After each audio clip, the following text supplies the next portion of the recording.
দেখুন ফাটি আমার সাথে যাবে। ফাটি বসেছিল, কালীকে খড় দিচ্ছিলাম, জানে ও কাজ করছে। আয় ফাটি, চলে এসো। আর নয়, খেতে দেবো, এসো, আসো আসো।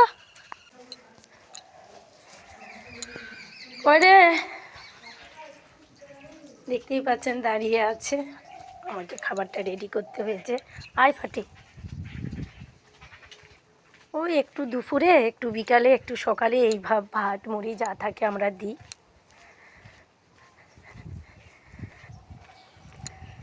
ও আমার সঙ্গী। আমার ছোটো মেয়েকে যখন 5 সাল স্কুলে দিতে যেতাম, কেউ থাকতো না, সন্ধে হয়ে যেত, ও ঠিক আমার পেছনে থাকতো। আজও ছোটো মেয়ে এলে ও কোথায় থাকে জানি না, দিতে গেলে ঠিক চলে আসে।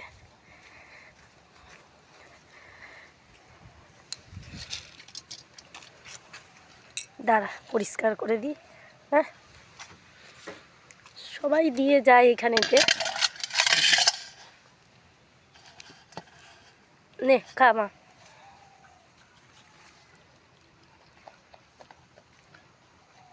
এই যে পুকুর পাড়েতে, গ্রামের দিকে তো বাড়িতে দেওয়া চলবে না,